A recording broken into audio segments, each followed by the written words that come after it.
Subscribe करू दिलीप दरभंगिया entertainment channel के आ घंटी के निशान के जरूर दबाओ हमर सबक ऑडियो और वीडियो सबसे पहले देखबाक लेल।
छम नाचे छोमा तोरे ई दरबार में मन सो भक्ति जे जे केलक नहीं फसल मझधार में।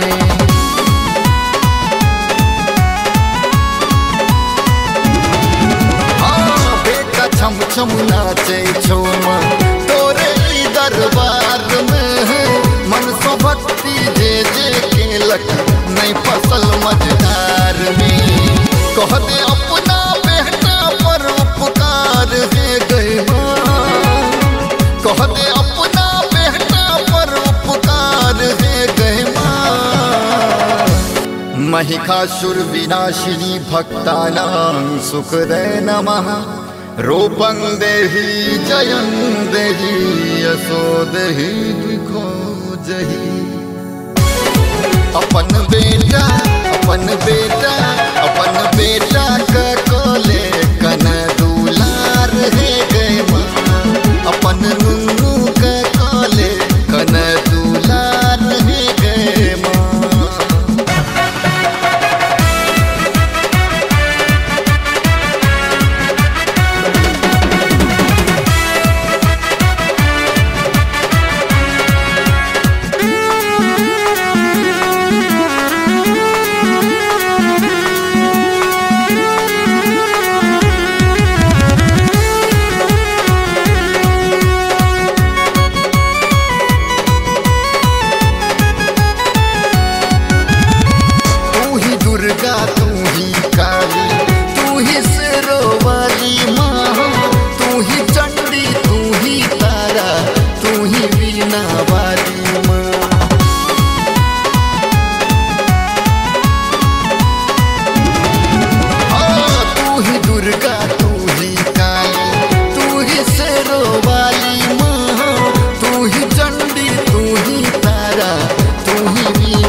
विद्यावन्तं यशस्वन्तं लक्ष्मीवन्तं जनं कुरु रूपं देहि जयं देहि यशो देहि दुखो जहि। अपन बेटा का कोले कन दुलार है गए माँ। अपन नुन्नू का कोले कन दुलार है गए माँ।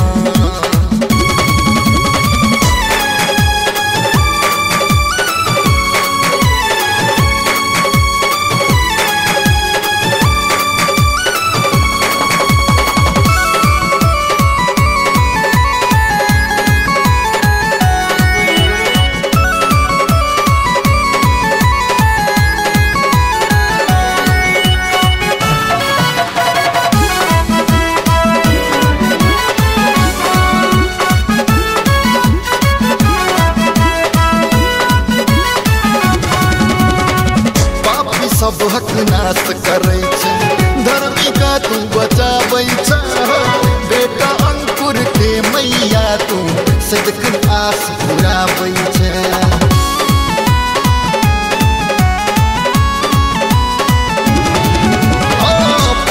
सबहक नाश करै छै, धर्मी का तू बचाबै छ। बेटा नुन्नू के मैया तू सदकन आस पुराबै छै। साल भर पर लै छै माँ अवतार हे गए माँ, साल भर पर लै छै तू अवतार हे गए माँ। देहि सौभाग्य आरोग्यं देहि मे परमं सुखम, रूपं देहि जयं देहि यशो देहि दुखो जहि। अपन